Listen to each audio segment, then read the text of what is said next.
Since his breakthrough single, Religious Persuasion, in 1985, songwriter Andy White has worked with icons like Van Morrison and Peter Gabriel. Over the course of the show, he takes us on a dander through his city. So you'd have been aged, what, 16 or so? Yeah, we were partying on University Street. And what came out of that window? A friend of mine threw an acoustic guitar out of that window and it bounced on the pavement and broke a big crack in the back. There was a big hole in the back of it. And he asked me if I wanted it, and I said, yes. Yeah. Sure, I'll take that. And I'd been writing a lot of poetry and playing the bass mostly, and electric guitar, because we were good vibrations punks at the time. And yeah, I started playing the acoustic guitar and put the poetry to the 4 chords that I knew, well, maybe 3. And that was the start of everything. It was music on the road. You could just put it in a case and travel the world with it and say what you wanted to say. It was a big deal for me. I had to get back to Belfast City, where the jeeps are green and the girls are pretty. Do you feel that you were a political songwriter or a personal songwriter? Can you be pigeonholed? Well, I think both, Marie-Louise. Everything's been political and personal. There's always been a very strong sense of where I've come from, what I've written about. And I grew up listening to Bob Dylan, John Lennon, reading Jack Kerouac, and my songs inhabit that kind of world where I've got something to say and I want to say it. I'd like to dedicate it to Mr. Douglas Hurd. It's called The Guildford Four. Oh, the bomb blew at 9 and the soldiers, they died. We've got to catch the guilty. No one can deny. We've got to round up somebody. Call them the Guildford Four. Doesn't matter who, just anybody, as long as there are 4. If you tear your chest open and say what you really feel about stuff, that's what people respond to, and that's how I express myself, really. I put everything into the first album, like Rave On 30 this year, but when I sing the songs again, I've been singing a lot of them recently. They're not out of date. I still feel them as strongly as I did then. I can sing Things Start to Unwind in Brexit Britain, and it's a similar experience people are going through, I think. If God and the government ignore us, things start to unwind. In a strange way, growing up in a terrorist environment is a strangely appropriate way to face the modern world, I think. Now all we need is a blue plaque outside this building saying Andy White got his first guitar right here. And also you went to school around the corner, Methody Boy? Just up the road. It makes me want to get back home. It makes me want to get back home. You've lived away for how long? From here? From Belfast? Yeah. For 25 years. Been really lucky to be able to take whatever I do wherever I want to, and retaining a sense of coming from here for sure. Sort of culturally, politically, socially, I've got a very firm base in Belfast. Yeah. It's somewhere people are interested in for sure, and I think in this modern world we live in, just growing up the way that we did is peculiarly relevant really to the kind of world we live in now. Yeah. I'm leaning on a bus stop, listening to the Lavery's Den. Bradbury Place, spring '93, old sensations rushing in. If you look back at the 12 albums, I can see it's like an autobiography of sorts, and each one is a chapter. So I can see that Rave On's about growing up here, Kiss the Big Stone's about going away for the first time, Himself is about coming back and living in the countryside here. I mean, a lot of the songs I wrote and albums I wrote just because I wasn't really thinking of who was listening to them. I was writing the songs because I had to write them. The 4th album, Out There, was when we were asked to go to Eastern Europe after the wall came down and play in Czechoslovakia and East Germany.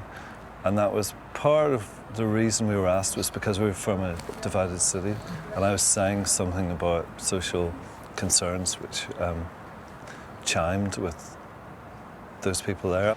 Walking down the town on this particular day, I heard a voice from the radio coming my way. Europe right now is out on holiday, and we're all invited. So you tell me what you're gonna say. Revolution. If you're a troubadour, you've got to go out and take your stories to the world. And that's what you see yourself as, is it? A I think troubadour? so. I think so. Spreading whatever you do around the world and getting reaction to it. Yeah. And so you see yourself in the exile of James Joyce and those kind of literary guys. The great literary figures of our time.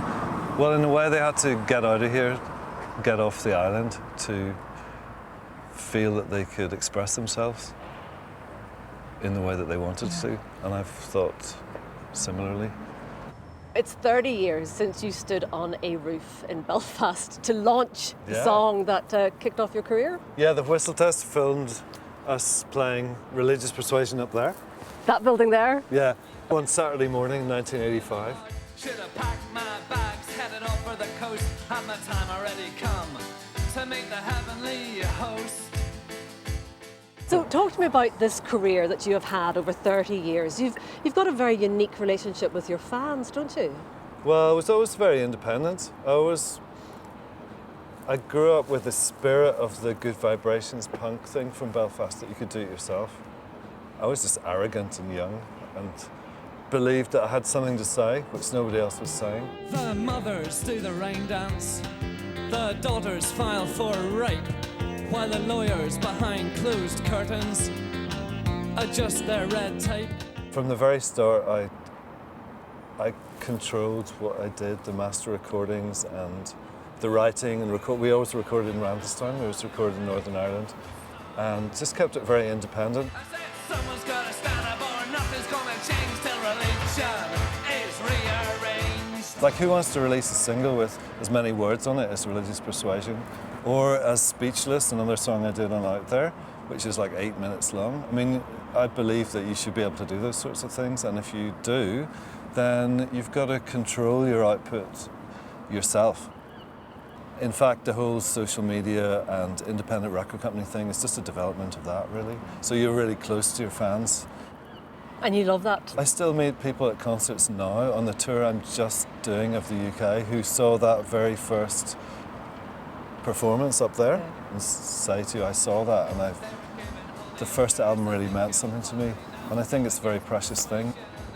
That was the start of, my whole thing, and I didn't ever know that I'd end up on another rooftop in Belfast with you being Rod McVey. To recreate that video, we are Yes. going to do it now. I'm going to hold the lyric cards. Wow. Thanks, And that's Marie. where we will leave the show for tonight, with a little bit of a 30-year-old persuasion of the religious kind. 1, 2, 3, 4.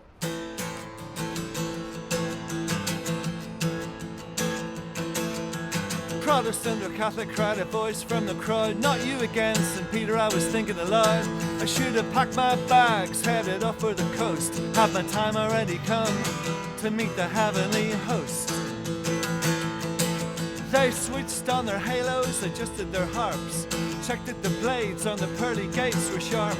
I asked them what they meant about religious bent. They said, that's the test. I said, that's the test I meant. They were giving holy orders, I think you'll find I was up against persuasion of the religious kind.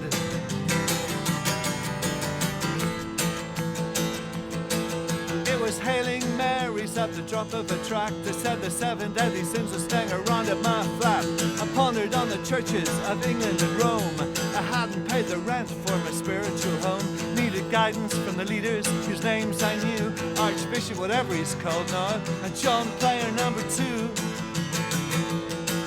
I quaked in my sackcloth, threw away my joystick, burned my Koran, and said I was agnostic. I mean, an atheist, I cried. They moved in for the kill. The walls tumbled down as they handed me the bill. They weren't impressed with my distinctions, I think you'll find I was up against persuasion of the religious kind. You'll find a lamb to the slaughter, a human sacrifice. Told the spiritual leader his scepter looked nice. A hymn book skimmed my ear, but I was only grazed. and I dive for cover as the sun of Bibles blaze. In the gore I gasped, was it something I said? Then a solid granite altar hit me on the head. A collection plate plunged deep into my groin. They marched up discussing the battle of the Boyne. As Sparta was thinking they'd be rather unkind, I was up against persuasion of the religious kind.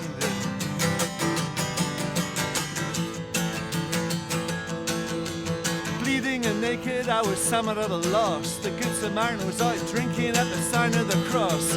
Recalling their question, I felt totally alone as I peered out from underneath the tablets of stone.